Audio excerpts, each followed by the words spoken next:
Olá, gente boa! Hoje estou aqui para falar um bocadinho de soluções e equilíbrios de solubilidade.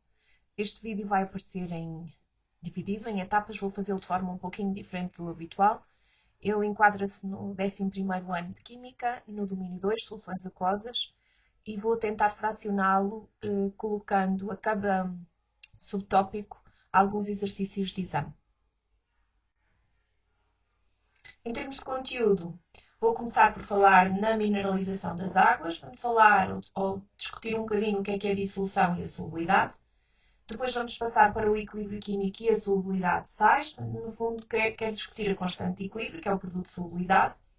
Depois passarei para as reações de precipitado, onde vou abordar o que é um precipitado, o quociente de reação, a alteração da solubilidade dos sais. O último tópico é o da desmineralização das águas, distinguir águas duras de águas macias, que processos existem para desmineralizar as águas e deixei aqui como tópico 5 os exercícios de exame nacional, mas na realidade eles vão aparecer ao longo dos vídeos que vou fracionar. Este terceiro tópico é sobre reações de precipitação. No fundo, vamos estudar mais ao pormenor o que é que acontece quando ultrapassamos o ponto de saturação das soluções. Vamos ver o que é um precipitado, o que é que o quociente de reação tem a ver com isto tudo e de que forma podemos alterar a solubilidade dos sais. Vou voltar à classificação das soluções, porque se nós compararmos o quociente de uma reação, e reparem que o quociente, de acordo com aquilo que vocês estudaram no equilíbrio químico, representa-se ou calcula-se da mesma forma que a constante de equilíbrio, com uma diferença. É que na constante de equilíbrio usamos concentrações de equilíbrio. Quando estamos a trabalhar o quociente, pode não estar em equilíbrio. Então, ao fazer a comparação, podemos, no fundo, prever se ocorre ou não precipitação do sal que estamos a estudar. Se eu tiver aqui um sal aleatório, eu escolhi aqui o sulfato de chumbo, já não é a primeira vez que falo dele. Ele origina em solução o íon Pb2+, chumbo, e o íon sulfato SO4 2-, ambos aquosos. Se eu quiser representar o cálculo do quociente, posso pôr só um Q, posso pôr um QC, posso colocar um QS. Vou trabalhar o QC, que é aquilo que vocês já dominam da parte do equilíbrio químico. Ele calcula-se com a concentração do Pb2+, vezes a concentração do SO4 2-. Reparem que eu não tenho aqui nenhuma concentração de equilíbrio. Portanto, eu não sei sequer se estou perante uma situação de equilíbrio. Mas, ao calcular este quociente, eu posso fazer a comparação com o produto de solubilidade para poder fazer a classificação das soluções. Porque se elas forem insaturadas ou não saturadas, eu não tenho precipitação. Eu vou ter menos sal dissolvido do que aquele que teria numa solução saturada. Isso implica que este quociente que eu estou a calcular aqui é obrigatoriamente inferior ao produto de solubilidade. Se a solução for saturada, eu estou na situação de equilíbrio. Eu não tenho precipitação, mas o máximo de sal que é possível dissolver está dissolvido. Então, o meu quociente vai ser igual à constante de produto de solubilidade. Se eu tiver uma solução supersaturada, eu já vou ter precipitação. Há mais sal dissolvido do que na solução saturada. Então, como não é possível, o que ocorre é que o que estava a mais inicia a precipitação. Então, eu vou ter um quociente que acaba a ser superior ao produto de solubilidade. E é com base nestas três ideias que nós podemos fazer contas. Vamos ver o que é que acontece ao estudar isto num exercício. Eu escolhi novamente um exercício de exame nacional. Vamos ver o que é que aconteceu em 2025, na época especial. Vou aproveitar este exercício, o exercício 8, e já rever algumas das coisas que já discuti nas frações anteriores deste vídeo sobre solubilidade. Esta primeira linha, em 2025, é relativamente simples e envolve não necessariamente a precipitação da solução, mas o conhecimento do contexto, do conteúdo de solubilidade inicial. Fala na dessalinização da água do mar, que permite obter água potável a partir de água salgada. Diz que neste processo pode ser necessário acidificar a água do mar para a adição de uma solução aquosa, pela adição de uma solução aquosa de ácido sulfúrico. Temos aqui a sua massa molar. Diz que os íons SO4 2- podem conduzir à precipitação dos íons cálcio que existem nesta água do mar na forma de sulfato de cálcio. Entre o precipitado e os íons em solução, estabelece um equilíbrio e temos aqui a equação que o caracteriza. Também temos informação do produto de solubilidade à temperatura à qual estamos a fazer este estudo. Qual é a primeira pergunta? Quero saber a expressão que me permite determinar a solubilidade do sulfato de cálcio. Como é que eu vou fazer isso? Começar por identificar como é que eu chego ao produto de solubilidade, até porque as 4 expressões envolvem exatamente o KS. Se eu representar a linha de equilíbrio, o cálcio 2+ será identificado por um S e o SO4 2- também, até porque a estequiometria dos produtos desta reação é de 1:1. Então o KS corresponde à concentração do íon cálcio 2+ em equilíbrio vezes a concentração do íon SO4 2- em equilíbrio. E uma vez que estas duas concentrações correspondem ao S, à solubilidade, o KS é S ao quadrado. E sendo o KS S ao quadrado, se eu fizer a raiz quadrada do KS, vou obter a solubilidade. O que significa que nesta expressão, ou neste item, a expressão correta está assinalada pela opção B. Vamos agora ver no concreto o que é que acontece num problema mais ligado à precipitação. Então, nesta lógica, eu já tenho aqui mais informações sobre o enunciado, só trouxe da parte geral do enunciado a equação e o respectivo produto de solubilidade à temperatura a que estamos a trabalhar. Para estudar o efeito da adição de ácido sulfúrico a uma solução contendo cálcio 2+, preparou-se 500 cm3, tenho aqui um volume, de uma solução de concentração 1,05 × 10 - 2 mol por decímetro cúbico deste íon, ou seja, estamos a falar do íon cálcio. Se calhar vou pôr antes assim. Cálcio 2+, e aqui o símbolo de concentração. Idêntica à que existe numa determinada água do mar. Considero que nesta situação a concentração do íon sulfato é igual à concentração do ácido sulfúrico, isto também é muito importante, é igual à concentração do SO4 2-, e determino o volume máximo de solução aquosa de ácido sulfúrico. Tenho aqui a densidade, que eu acabei a tapar aqui as vírgulas, depois não se compreende. A densidade ou massa volúmica, com 30% em massa de ácido sulfúrico, que pode ser adicionada àquela solução sem que ocorra precipitação à temperatura T. Sem que ocorra a precipitação, eu estou na situação limite. Ou seja, basicamente eu vou ter um quociente que tem que ser igual ao produto de solubilidade, porque se for maior, eu já vou ter precipitação. É desprezável a variação de volume devido à adição do ácido sulfúrico. Basicamente, o que eles me estão a dizer é para manter o volume da solução nos 500 cm3. Então, o que é que eu vou ter aqui? O meu objetivo é fazer uma avaliação da precipitação através do quociente de reação. Então, vou ter o quociente é igual à concentração do íon cálcio 2+, vezes a concentração do íon SO4 2-. E como eu quero o volume máximo de solução que pode ser adicionado sem que ocorra precipitação, é porque este valor do quociente vai ser exatamente o mesmo do KS.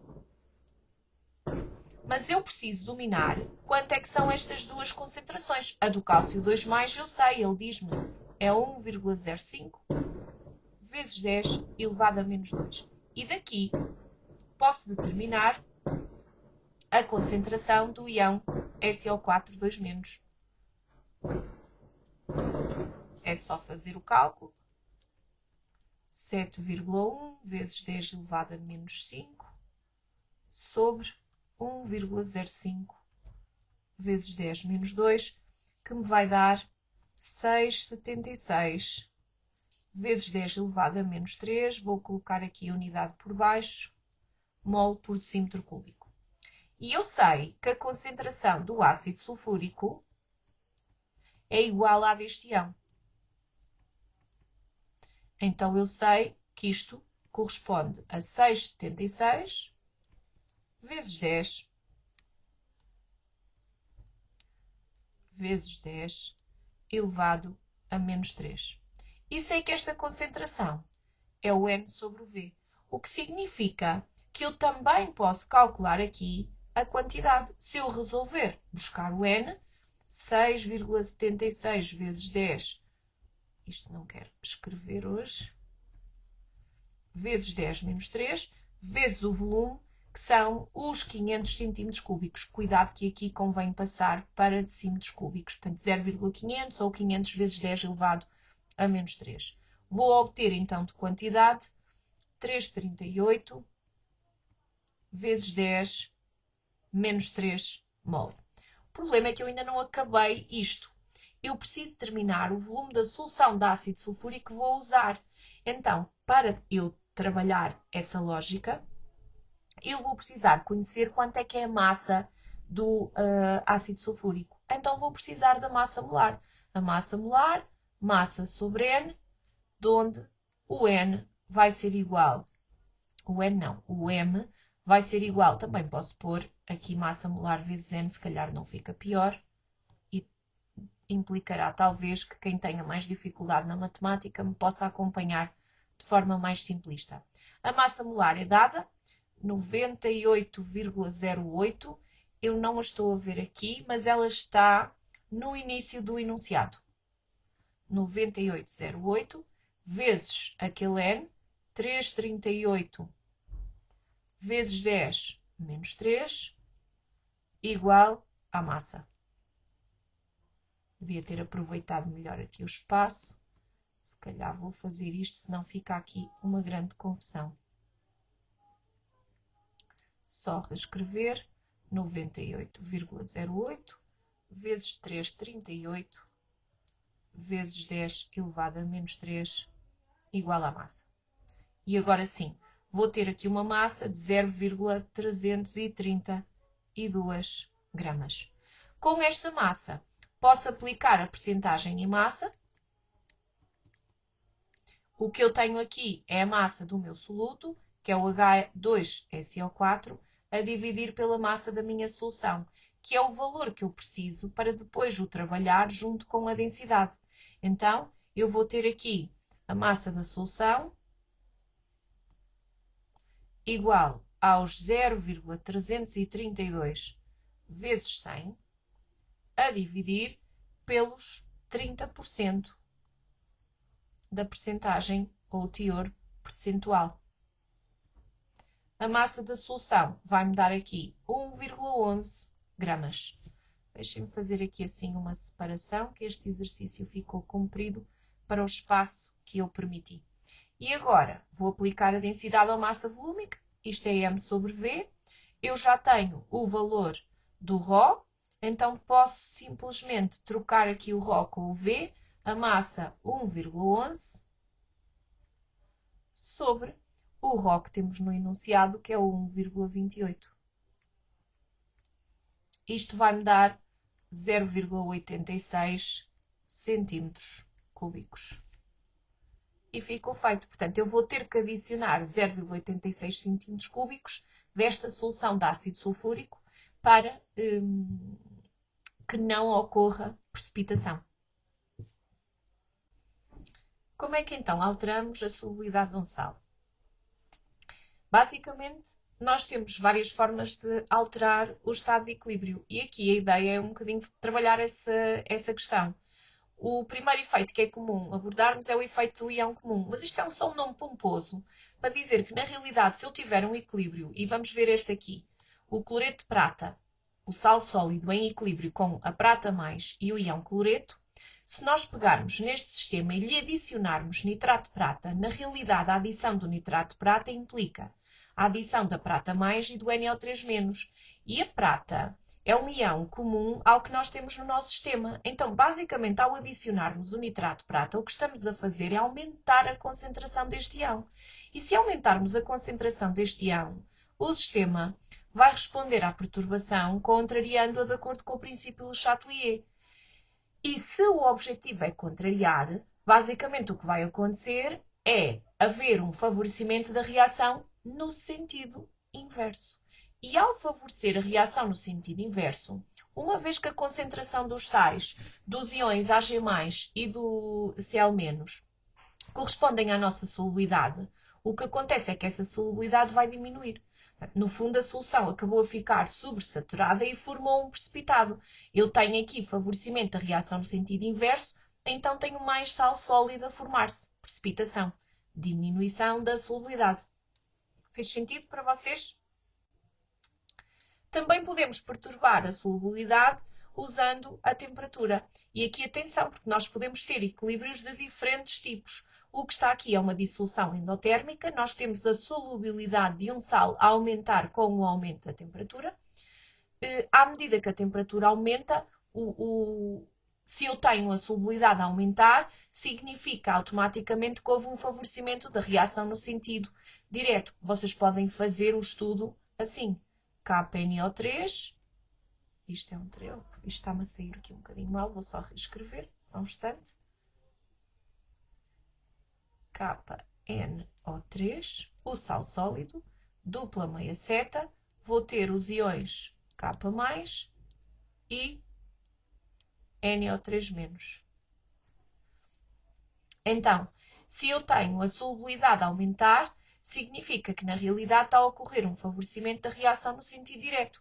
E se há um favorecimento da reação no sentido direto, o S está a aumentar.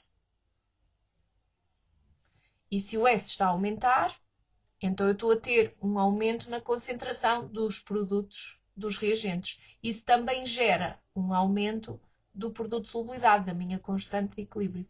Então, basicamente, o aumento da temperatura perturba o equilíbrio de forma a que o sistema contraria a perturbação de acordo com o princípio do Chatelier, favorecendo a reação no sentido endotérmico. Neste caso, é o sentido direto.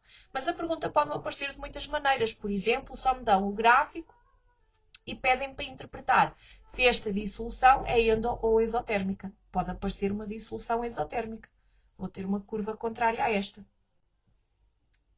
O que é que pode aparecer em termos de exercícios ou problemas para nós trabalharmos? É um pouquinho variável, mas não vai ser muito diferente daquilo que vocês já estudaram quando tiveram a estudar o equilíbrio. No fundo, só concretizamos com equilíbrios heterogéneos. Vamos ver. O exame 2024 da época especial diz que a água do mar contém vários sais dissolvidos e para simular uma água do mar preparou-se em laboratório uma solução contendo 4 sais, NaCl, MgCl2, CaSO4 e NaBr. Temos ali o registro dos nomes. Temos uma tabela onde estão registadas duas informações, a concentração mássica e a solubilidade em água a 25 graus Celsius de cada um destes 4 sais. E a primeira pergunta que nos aparece é qual é o primeiro sal a precipitar durante a evaporação de uma amostra dessa solução. Ou seja, independentemente da quantidade que eu tiver na minha solução, como é que eu sei qual é o que precipita primeiro? O que precipita primeiro, vamos só assinalar aqui, será sempre o sal menos solúvel. E eu identifico o sal menos solúvel como aquele que tem menor solubilidade. O que tem menor solubilidade a 25 graus Celsius é o sulfato de cálcio. Então é esse que eu vou assinalar. E aqui a resposta não é muito complexa. Perceber que o primeiro sal que precipita é aquele que, mal eu evaporo um pouquinho de solvente, ele começa logo, como já está dissolvido na totalidade, começa logo a formar sólido porque já não tem solvente suficiente para se manter dissolvido. Vamos ver a segunda pergunta ainda deste exame, a segunda linha. Na 5.2 dizem-nos que o íon magnésio pode ser extraído da água do mar mediante a sua precipitação na forma de dihidróxido de magnésio. Temos o equilíbrio representado, traduzido aqui pela respectiva equação química, e pedem-nos para prever, justificando como varia a solubilidade deste sal se o pH diminuir mantendo a temperatura constante. Cuidado que esta pergunta é para escrever um texto. Apresento um texto bem estruturado, utilizo linguagem científica adequada. O que é que eu vou dizer aqui? Vamos só fazer uma planificação muito rápida. Então, se eu tiver uma diminuição do pH, o que é que isto implica? A diminuição do pH provoca um aumento na concentração do H3O+. O problema é que eu não estou a ver o H3O+ aqui no meu sistema, mas eu tenho lá o OH-. E isso significa que se eu tenho mais H3O+, eu vou ter menos OH-, porque entre os dois eu tenho uma reação paralela a ocorrer. O H3O mais o OH- vai dar água. E se esta concentração diminui, então aqui eu já consigo estipular que perturbação é que está a acontecer neste sistema e vou dizer que há favorecimento da reação no sentido direto, porque a ideia é contrariar esta perturbação. E se eu tenho a reação no sentido direto a ser favorecida, o que está a acontecer é que a concentração destes íons vai aumentar. Cuidado aqui com a estequiometria, S para o Mg2+, e 2S para o íon hidróxido. Ao favorecer a reação no sentido direto, o que eu tenho é um aumento na solubilidade. Vamos tentar escrever aqui uma resposta. O que é que eu vou dizer? Vou dizer exatamente o que eu planifiquei. A diminuição. Tentar escrever relativamente rápido. Do pH aumenta a concentração. Vou só escrever aqui concentração simbolicamente porque é mais rápido, mas num texto eu devo ter isto por extenso. Aumenta a concentração de H3O+, que provoca uma diminuição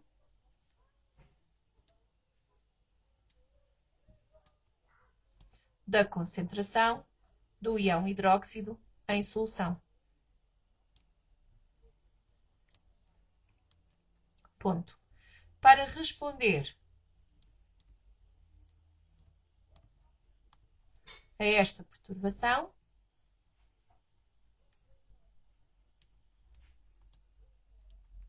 o sistema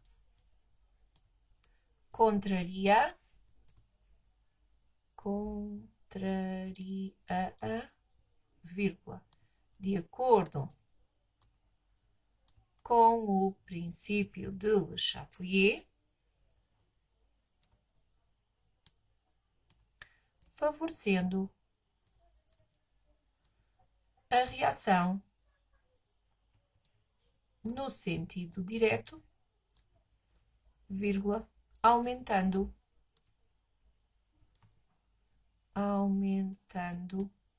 a solubilidade. No fundo, era isto que nós queríamos saber. Espero ter ajudado com estes conceitos de solubilidade. Se tiverem questões, podem me enviar um e-mail ou então deixar-me um comentário aqui em baixo. Logo possível, tentarei responder-vos. Eu sou a Cláudia Costa, sou professora de Fisicoquímica e estou a produzir mais um vídeo para vós. Até já!